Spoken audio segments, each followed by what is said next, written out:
देखो, अभी यूपीएससी ने कट ऑफ जो है रिलीज़ की है 2023 के लिए। और कट ऑफ 75 मार्क्स गई है। ऑल दो सब ने ये कहना स्टार्ट कर दिया है कि कट ऑफ के पीछे एक बड़ा रीज़न जो है वो है सी सेट।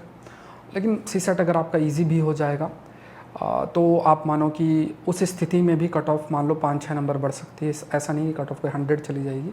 हर साल ऐसा होता है। सी सेट नो डाउट लगातार टफ होता जा रहा है, वो एक फैक्टर है, लेकिन वो सिर्फ वही फैक्टर है ऐसा नहीं है। मैं ये भी कहना चाहूँगा कि देखो, जिस तरीके से हमें क्वेश्चंस को अटेम्प्ट करना चाहिए वो भी एक स्ट्रेटजी पर हमें थोड़ा सा बदलना पड़ेगा। वो मैं अभी आपसे डिस्कस करूँगा। लेकिन एक चीज़ समझना आप ज़रूर से है कि जो इसमें नॉन ट्रेडिशनल एरियाज़ है उनके प्रोपोर्शंस क्वेश्चंस के बहुत अधिक बढ़ गए हैं। हम अगर जिस तरीके से प्रिपरेशन करते हैं उसमें स्टार्टिंग मान लो हमने पॉलिटी से की, फिर हिस्ट्री पढ़ी, फिर हमने इकोनॉमी पढ़ी, ऐसे ही करके सब्जेक्ट्स पढ़ते पढ़ते 8-9 महीना निकाल देते हैं। उसके बाद जब साइंस टेक की बारी आती है, एनवायरनमेंट की बारी आती है, आईआर की बारी आती है, एग्रीकल्चर की बारी, एग्रीकल्चर को तो मानते ही नहीं सब्जेक्ट, इनकी बारी आती है तो हम इनको नहीं पढ़ते। करंट अफेयर्स को सब टीचर्स कह देते हैं हम अपने अपने सब्जेक्ट्स में पढ़ा देंगे। थोड़ा थोड़ा वो चिड़िया की तरह जैसे दाने चुगते हैं ना, वैसे चुग के आपको थोड़ा थोड़ा कंटेंट दे देते हैं। लेकिन देखो, अगर आपको अच्छा कंटेंट इन एरिया से, जो नो डाउट स्टैटिक पार्ट में आपको अच्छा कंटेंट मिलता जा रहा है कि टीचर्स का एक्सपीरियंस है उस एरिया में, लेकिन जो नॉन ट्रेडिशनल एरियाज़ जो यूपीएससी टच कर रही है, जिसमें डिफरेंट सोर्सेस जो हैं यूपीएससी लगातार एक्सप्लोर करके उनसे क्वेश्चंस बना रही है। मतलब स्टैटिक तो ही करना ही है, लेकिन उसका एप्लीकेशन बहुत लगातार ये लोग न्यूज़पेपर के माध्यम से, न्यूज़पेपर ही नहीं, बहुत डिफरेंट सोर्सेस के माध्यम से आपके लिए कवर कर रहे हैं। अब ये जब स्थिति बन जाती है तो अगर आपका कवरेज इन एरिया से नहीं है तो आप क्वेश्चंस अटेम्प्ट ही नहीं कर पाएंगे। तो सबसे ज़रूरी चीज़, आप आज एक काम करो कि जैसे मार्केट के अंदर ये 65 कंपाइलेशन करंट अफेयर्स का आता है, 9-10 महीने का होता है, हमें 2 साल का कवर करना है। तो अगर 2 साल का कवर करा करके ही आप 9-10 महीने का जा रहे हो तो कैसे होगा। वो भी उसमें भी बहुत ही ऑब्वियस से टॉपिक्स जो होते हैं वही सामने उसका कंपाइलेशन होता है।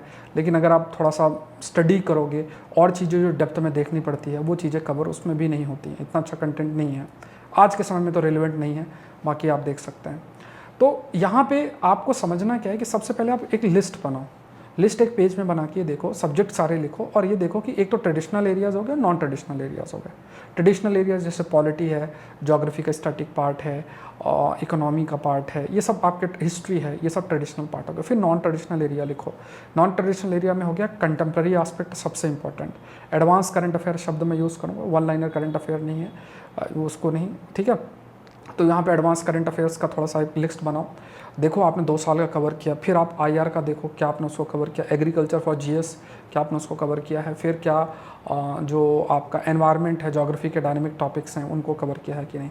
2018 के बाद से अगर आप थोड़ा सा स्टडी करो ना, इन एरियाज़ पे लगातार प्रश्न पूछते जा रहे हैं और इनका प्रपोर्शन बढ़ता जा रहा है। 50-60% क्वेश्चन इसी एरिया से आ रहे हैं। इन एरियाज़ पे फोकस ही नहीं होता। आप ऑफलाइन अगर कहीं भी पढ़े होगे, आप देख लेना इन एरियाज़ पे बहुत ही भगा भगा के पढ़ाया जाता है, फोकस ही नहीं किया जाता। कंटेंट अपडेट कितने लोग करते हैं, वो करंट अफेयर के नाम पे एक मैगजीन आ जाती है, बट जो रियल कंटेंट स्टैटिक को लिंक करके जो चीज़ें करनी चाहिए वो तो नहीं, बहुत ही रेयर हो रहा है। इसलिए क्योंकि बच्चों को अच्छा कंटेंट नहीं मिल पा रहा है, स्टैटिक और कंटेम्प्रेरी एस्पेक्ट को लिंक नहीं हो पा रहा है जो भी कंटेंट आप पढ़ते हो। क्योंकि स्टैटिक वाले स्टैटिक पढ़ा के और वहीं शांत हो जाते हैं, 2-4 इधर उधर के टॉपिक कर दिए करंट अफेयर के नाम से। क्योंकि उसके लिए तो पढ़ना पड़ेगा ना, मेहनत करना पड़ेगा, रील्स बनाने से काम तो नहीं चलेगा। तो वो ये चीज़ आपको समझना है, ये बहुत इंपॉर्टेंट एस्पेक्ट है कि आप ये पहली चीज़ डिसाइड करो कि इन एरियाज़ में आपका कवरेज किस तरीके का है। अगर आपका कवरेज इन एरियाज़ पे, जिसमें ज्योग्राफी के डायनेमिक टॉपिक्स, एनवायरनमेंट के टॉपिक्स, आईआर, एग्रीकल्चर और इंटरनेशनल रिलेशन, अगर आप इन एरियाज़ में आपका बिल्कुल भी कवरेज नहीं है तो आपके लिए प्रीलिम्स में बहुत बड़ी डिफ़िकल्टी आएगी, बहुत बड़ी डिफ़िकल्टी आएगी। आप इस चीज़ को मानें, क्योंकि जो स्टैटिक पार्ट है उसमें एप्लीकेशन बेस्ड क्वेश्चंस हैं, वो भी आप देखोगे तो उसमें स्टैटिक भी है। मतलब मान लो जो ट्रेडिशनल सब्जेक्ट्स हैं, पॉलिटी है, हिस्ट्री है, तो उसमें, या इकोनॉमी में चले जाओ तो वो भी सारे एप्लीकेशन बेस्ड प्रश्न आ रहे हैं। उसमें भी आप मानो 30-40% कंटेम्प्रेरी एस्पेक्ट से प्रश्न आ रहे हैं, हिस्ट्री को अगर आप छोड़ दें तो प्रश्न लगातार आपसे पूछे जा रहे हैं, लगातार जो चीज़ें हैं वो आपसे पूछी जा रही हैं। तो अगर अभी स्थिति देखी जाए जब कट ऑफ आपकी 75 है तो सबसे पहले आपको, क्योंकि इसमें आज के टाइम पे जो ट्रिक्स वाला सिस्टम है वो बहुत ही कम सब्जेक्ट्स में लगता है। जैसे साइंस टेक में लग रहा है, पहले बहुत सब्जेक्ट्स में लग जाता था, बट आज के समय में डेटा बेस्ड जो टॉपिक स्टेटमेंट्स हैं या फिर जो अभी कुछ टॉपिक्स मतलब साइंस एंड टेक्नोलॉजी से रिलेटेड, उनमें कुछ ट्रिक्स अप्लाई होती है, लेकिन वो भी एक नॉलेज के बाद अप्लाई होती है। पहले बहुत आसानी से अप्लाई हो जाती थी, तो काफ़ी सारे लोग 15-20 क्वेश्चन अगर उन्होंने ट्रिक्स स्टडी किए तो 15-16 क्वेश्चन सही कर लेते थे, बट अब वो प्रोपोर्शन काफ़ी कम हो चुका है। तो इसलिए क्या है कि आपको पढ़ना पड़ेगा, उसके बाद ही चीज़ें आपसे हो पाएंगी। तो ये चीज़ ध्यान में रखना। तो यहाँ पे आप सब्जेक्ट का लिस्ट बनाते हुए ये प्रयास करो कि कौन कौन से एरियाज़ आप पे स्ट्रांग है। अब वो समय नहीं, मान लो आप एंशिएंट मिडाइवल में अच्छे नहीं हो, अब इसमें नहीं आप बैठ के एंशिएंट मिडाइवल कर रहे हो। यहाँ पे आप समझो, जब कट ऑफ इतनी कम जा रही है जिसमें नेगेटिव मार्क्स होने के चांसेस बहुत हाई हो गए हैं, तो इसमें ये एक अच्छी स्ट्रेटजी नहीं होगी जिसमें आप बहुत ज़्यादा क्वेश्चंस अटेम्प्ट करते हैं। यहाँ पे देखो अलग अलग कैटेगरी के स्टूडेंट्स होते हैं। कैटेगरी इन द सेंस कि मान लो किसी का कोई इंटरव्यू दे रखा है, किसी ने प्रीलिम्स बहुत बार निकाल रखा है, तो वो एक अलग उनका एप्टीट्यूड होता है। बट अगर आप प्रयास कर रहे हो, अभी जब एग्ज़ाम देने बैठ रहे हो, पहली बार दे रहे हो, और या फिर आपका प्रीलिम्स नहीं निकल रहा है, तो आप इस चीज़ को बहुत क्लियरली अपने माइंड में बिठाएं कि आपको जो भी क्वेश्चंस को अटेम्प्ट करना है वो एक माइंडसेट लेकर नहीं जाना है कि मुझे 80 करके आना है या मुझे 90 करके आना है। हर क्वेश्चन का डिसीजन लेते हुए जाना है। हर क्वेश्चन का डिसीजन कैसे आप लोगे, जिन जिन सब्जेक्ट्स में आपने जिनको अच्छे से पढ़ा हुआ है, क्योंकि 50-60% तो CGCS है। CGCS एक टर्म मैंने बताया जिसमें contemporary aspect, geography, environment science, technology, IR, agriculture, इन एरियाज से 50-60% क्वेश्चन तो इन एरियाज से हैं। तो अगर इन एरियाज़ में आपका स्ट्रांग नहीं है, आपने अच्छे से नहीं पढ़ा है, राइट सोर्स आपको नहीं मिले हैं, तो फिर आप इन एरियाज़ के क्वेश्चन अच्छे से अटेम्प्ट नहीं कर पाओगे। और अगर आपने ब्लाइंडली अटेम्प्ट किया तो आपका नेगेटिव में जो है मार्क्स चले जाएंगे। तो सबसे पहले आप कोशिश करो कि अपने जो स्ट्रॉन्ग एरियाज़ हैं, अगर जितने भी सब्जेक्ट्स हैं उनमें से आइडेंटिफाई करो 4-5 इंपॉर्टेंट एरियाज़, जैसे जिनमें क्वेश्चंस लगातार बहुत अधिक आ रहे हैं, तो उन एरियाज़ को आइडेंटिफाई करो और उन एरियाज़ को वो आप सेलेक्ट कर सकते हो, कौन से वो 5 एरियाज़ हो सकते हैं, 5 एरिया, उन एरियाज़ को आइडेंटिफाई करो और उनके क्वेश्चंस को मैक्सिमम अटैम्प्ट करो। अब देखो, अब ऐसी स्थिति हम कह सकते हैं लाइक कि अब ऐसा नहीं कि आपको सारे सब्जेक्ट्स के सब कुछ करके चले जाना है। आप एक चीज़ ऐसा कर सकते हो कि जैसे मान लो कुछ एरियाज़ में आप अच्छे नहीं हो, तो जैसे मान लो आप एंशिएंट मिडाइवल में अच्छे नहीं, तो बेसिक चीज़ पढ़ के चले गए, और बेसिक चीज़ें पढ़ के चले गए। अगर इजी क्वेश्चंस होते हैं तो उसको अटेम्प्ट कर गए, अगर बहुत डिफिकल्ट आता तो उसको छोड़ कर दिया। लेकिन जो समय बचेगा आपका, उसको आप science and technology, environment, geography, international relation, agriculture for GS, in areas पे दो। पॉलिटी पे रिवीजन, इकोनॉमी से रिलेटेड चीज़ें जो रिवाइज है उनको करने का प्रयास करो। और हर क्वेश्चन का डिसीजन मेकिंग आप करो, जैसे कि आपके जो स्ट्रॉन्ग सब्जेक्ट्स हैं, अगर उस पर प्रश्न आ रहा है तो उस क्वेश्चन को ज़रूर से ज़रूर आप अटेम्प्ट करो। और आप देखो कि अगर मान लो ऑप्शंस हैं, तो अगर आप जब भी क्वेश्चन अटेम्प्ट करते हो और उसमें अगर आप एक ऑप्शन को एलिमिनेट कर पाते हो, लेकिन अब स्थिति ऐसी आ गई है कि दूसरा भी आप जो सोचते हो, वी कैन से कि दूसरे कंटेक्स्ट में, अगर आप सोचते हो कि यार ये दूसरा वाला भी स्टेटमेंट सही है कि गलत है। पहले कहा जाता था कि यार मान लो 3 स्टेटमेंट है, एक एलिमिनेट होता तो उसको अटेम्प्ट कर लो, लेकिन अब आज के समय में how many of the above statements are correct, ऐसे प्रश्न आते हैं, तो उसमें चांसेस गलत होने के और अधिक बढ़ जाते हैं। तो अगर मान लो क्वेश्चन है how many of the above statements, तो आपको क्लैरिटी होना चाहिए कि कितने स्टेटमेंट इसमें सही हैं। अगर आप क्लियर हो, है ना, या आप इंट्यूशन के माध्यम से, या आपने PIQs किया है, या आपने उस चीज़ को पढ़ा है, तो उस बेसिस में आपको देखना है कि अच्छा how many of the above statement is correct. तो ऐसे क्वेश्चंस को आपको मतलब अगर आप श्योरिटी हैं तभी आप उसको अटेम्प्ट करें। दूसरे जो क्वेश्चंस आपके आते हैं कि आइडेंटिफाई द करेक्ट स्टेटमेंट, ये जो identify of the correct statement है, मतलब 1, 1, 2, 1, 2, 3 ऐसे जो क्वेश्चंस होते हैं, उनको जब आप अटेम्प्ट करते हो तो उसमें अगर आप एक ऑप्शन एलिमिनेट कर लेते हो तो फिर उस क्वेश्चन को जरूर से जरूर अटेम्प्ट करो। रीजनिंग असर्शन के जो क्वेश्चंस होते हैं उसको मतलब रीड करो। अगर दोनों में प्रॉपर कनेक्टिविटी है तो वो स्टेटमेंट जनरली सही होते हैं दोनों। अगर उसमें कोई फैक्चुअल एस्पेक्ट मेंशन्ड है, कुछ है ना, ज़बरदस्ती का फैक्ट्स दे रखा है, कुछ ऐसा, तो मतलब हो सकता है उसमें मिस्टेक हो, लेकिन वो आपकी अंडरस्टैंडिंग पर निर्भर करता है। तो यहाँ पे आप जब अटेम्प्ट की बात करो तो उस अटेम्प्ट में आपका फोकस एक्यूरेसी होना चाहिए। ये माइंडसेट लेकर मत जाना कि मैं 90 करके आऊँगा, मैं 100 करके आऊँगा, मैं इतने करके आऊँगा, मैं उतने करूँगा। आप एक्यूरेसी पे ज़्यादा से ज़्यादा आपको फोकस करना है, मतलब ब्लाइंड गेसेस नहीं करने। अब वो 70 भी हो सकते हैं, वो 75 भी हो सकते हैं, 80 भी हो सकते हैं, वो आपके ऊपर है। हाँ, किसी चीज़ को अगर आपने पढ़ा हुआ है तो उस क्वेश्चन को छोड़ के नहीं आना है, क्योंकि श्योर शॉट तो आप नहीं होगे, बट अगर सपोज आपने एनवायरनमेंट का पढ़ा हुआ अच्छे से पढ़ा हुआ है तो कई सारे टॉपिक्स तो आपके डायरेक्ट हो जाएंगे, कई सारे टॉपिक्स जो हैं वो आपको थोड़ा सा एक्सप्लोर करना पड़ेगा, मतलब थोड़ा अंडरस्टैंडिंग आप की है तो आप क्वेश्चंस को अटेम्प्ट कर सकते हो। बेसिक अपना जो इंट्यूशन है, बेसिक अंडरस्टैंडिंग है, उस बेसिस पे उन ऐसे क्वेश्चंस को आप अटेम्प्ट कर सकते हो। तो यहाँ पे एक प्री कंसीव्ड नोशन के लेकर नहीं जाना है कि मैं इतने क्वेश्चंस अटेम्प्ट करूंगा, रादर क्वेश्चन अटेम्प्ट करने की जो डिसीजन मेकिंग है वो क्वेश्चन पर क्वेश्चन आपका वेरी करना चाहिए। और हमेशा कोशिश करो कि स्टार्टिंग के 1-2-3 मिनट लेते हुए और पूरा पेपर पलट लो। अब उसमें क्योंकि पैचेस में क्वेश्चंस होते हैं, मान लो कई बार किसी का हिस्ट्री पहले है तो किसी बार किसी का एनवायरमेंट क्वेश्चंस पहले हैं, डिफरेंट सेट होते हैं, तो आप उस पैच को फाइंड सबसे पहले करो जिस सब्जेक्ट में आप स्ट्रॉन्ग हो। मान लो आप साइंस टेक में स्ट्रॉन्ग हो, आप एनवायरमेंट में स्ट्रॉन्ग हो या पॉलिटी में स्ट्रॉन्ग हो, तो पहले उस पैचेस के क्वेश्चंस को अटेम्प्ट करो। ठीक है, तो अटेम्प्ट की स्ट्रेटजी तो हम एक अलग से वीडियो में डिस्कस करेंगे, लेकिन ये चीज़ बहुत ध्यान में रखना है कि जब कट ऑफ 75 जा रही है तो आपकी एक्यूरेसी ज़्यादा फोकस होना चाहिए। और क्योंकि क्वेश्चंस पूछने के तरीके बदल रहे हैं तो अपने नॉलेज पर ज़्यादा वर्क करो, शॉर्टकट पे मत जाओ। वो ज़माना नहीं रहा, अब वो टाइम नहीं रहा जहाँ पे आप किसी एक मैगजीन की कंपाइलेशन को कर लो और साल भर आपने कंटेम्प्रेरी एस्पेक्ट को कवर नहीं किया और फिर आपको लगता है कि मैं एक कंपाइलेशन पढ़ लूँ 70-80 पेज और उससे मेरा काम चल जाएगा। कुछ लोग का चल जाता होगा, जिनका बहुत समय से एग्ज़ाम दे रहे हैं, उन्हें थोड़ा सा अंदर से एक आप मानो कि उनकी एक स्थिति रहती है जिससे कि वो इजीली अटेम्प्ट कर पाते हैं या प्रीलिम्स उनसे आसानी से निकल पाता है। लेकिन आप इस चीज़ को समझो कि अगर आप इनिशियल फेस में और आपका प्रीलिम्स नहीं निकल रहा है, इट मीन्स आपको अपने जो कंटेंट कवरेज है या जो कंटेंट आप पढ़ रहे हो उसमें बदलाव की बहुत ज़रूरत है। और उस बदलाव में सबसे इम्पॉर्टेंट पार्ट तो स्टैटिक तो है ही, स्टैटिक आपको अच्छा करना है, लेकिन उसका एप्लीकेशन न्यूज़पेपर के माध्यम से, डिफरेंट सोर्सेज के माध्यम से जो है वो करते रहना है। तो ये बातें आपको अपने मन के अंदर रखना है, इस चीज़ को आपको प्रैक्टिस करनी है। किसी भी इस संस्थान में अगर आप कहीं से जुड़ते हो, मान लो किसी संस्थान में आप पढ़ते हो, तो उस संस्थान में से ही सिर्फ टेस्ट सीरीज मत करो, 2-3 संस्थान के पेपर उठा लो, उनको करो प्रैक्टिस।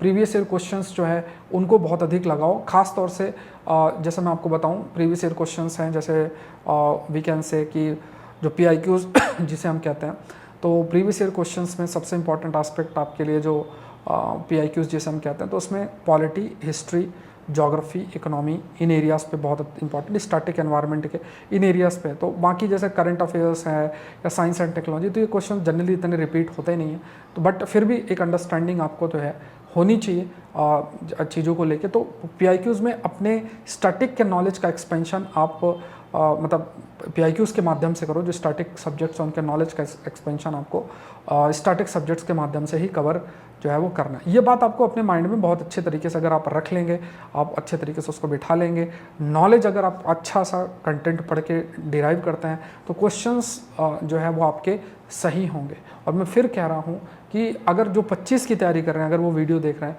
तो कंटेम्प्रेरी एस्पेक्ट को आपको रेगुलर बेसिस में, एक मानो जैसे आप सांस लेते हो, जैसे खाना खाते हो रोज़, वैसे ही कंटेम्प्रेरी एस्पेक्ट को भी आप डेली बेसिस में आपको कवर करने की अब ज़रूरत बन गई, वो समय आ चुका है।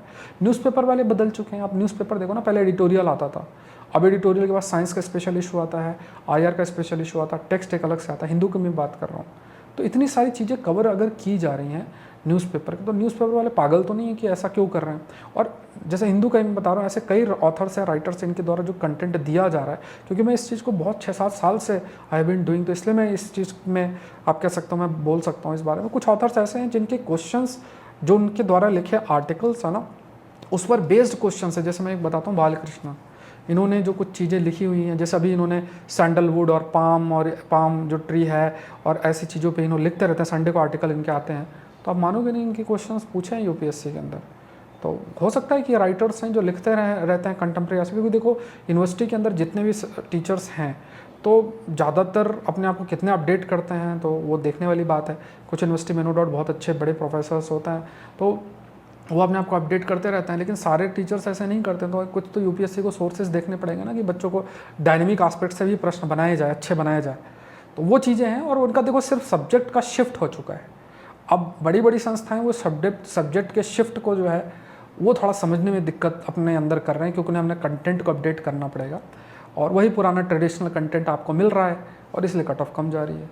अब जिस दिन हम ये समझ जाएंगे कि यार स्टैटिक को भी अच्छे से लेकर जाना है, कंटेम्प्रेरी एस्पेक्ट को भी अच्छे से लेकर जाना है, दोनों को बैलेंस बना के चलना है, जब हम इस चीज़ को सीख लेंगे तो हमारे लिए आसान हो जाएगा।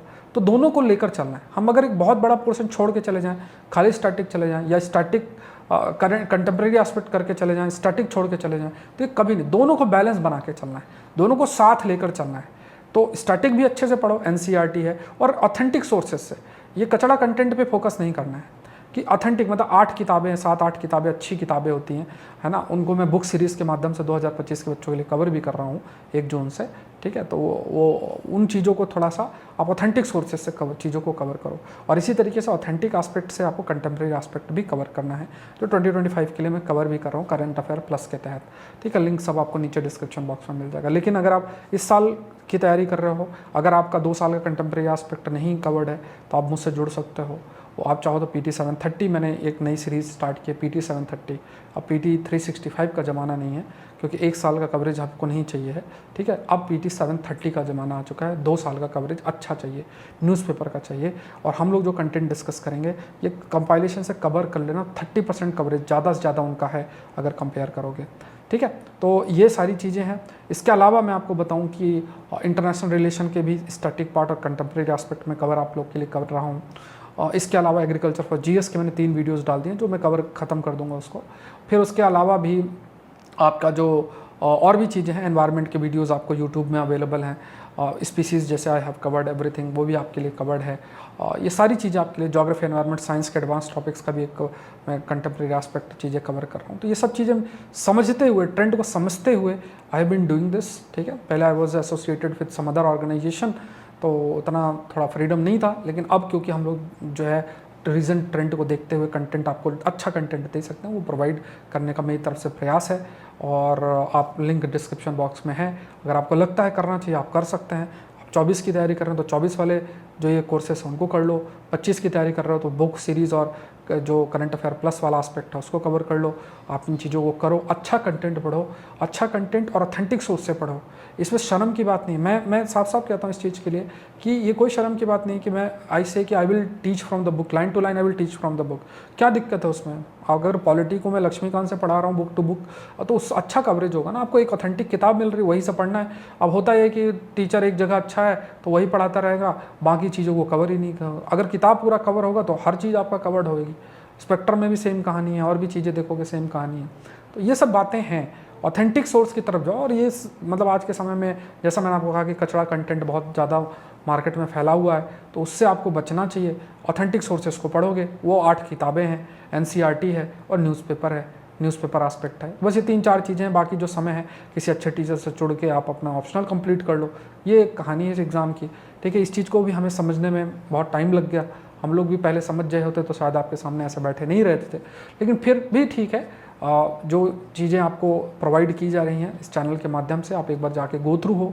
और मेरा सभी से आपका अनुरोध है कि ट्रेंड को समझो, ठीक है। ट्रेंड को अगर आप समझोगे, और अगर ट्रेंड को सभी समझते तो 75 कट ऑफ नहीं जाती। मैं आपको बात और हमारे लिए भी बहुत बड़ा चैलेंज है ना, एक टीचर के रूप में, एक एजुकेटर के रूप में भी हमारे लिए बड़ा चैलेंज है कि हमें उस ट्रेंड को समझते हुए आपको कंटेंट देना चाहिए, ठीक है। I have been trying. ऐसे यूट्यूब में और भी टीचर्स हैं जो दे रहे हैं, ऐसा नहीं है, बट अब बड़े बड़े लोग हैं, बड़ी बड़ी संस्थाएँ हैं, अब उनको तो देखो एक बार कंटेंट अपडेट करने में भी समय लगता है। बड़े बड़े टीचर्स हैं, उनको बैठ के टेबल पे पढ़ना पड़ेगा, फिर उस रिसेंट ट्रेंड को समझ पाएंगे। तो उस पर तो देखो बुढ़ापे में तो ये सब होता नहीं है लोगों से, ठीक है। यंग एनर्जी है टीचर्स की, जो यंग लोग हैं यूट्यूब में भी बहुत अच्छे लोग हैं, आप देखोगे मिलेंगे आपको अच्छे लोग हैं ना। तो वो सब आप कह सकते हो उनके द्वारा चीज़ें कवर भी हो रही हैं, कंटेंट लोगों को मिल भी रहा है। तो कोशिश करें कि राइट कंटेंट को कवर करें। राइट कंटेंट कवर करेंगे तो ये कट ऑफ बहुत ईजिली आप सेल कर जाएंगे। और रिसेंट ट्रेंड को समझें कि जो ये CJCA है, geography, environment, science, IR, agriculture और कंटेम्प्रेरी एस्पेक्ट है, ये एरियाज़ पे आपको उसको भी इक्वली इंपॉर्टेंस आपको देना चाहिए। तो ये कुछ बातें हैं मैंने आपसे शेयर किया, और आई होप ये चीज़ आपके लिए हेल्पफुल रही होगी। मिलता है नेक्स्ट सेशन के अंदर। Thank you everyone, thank you.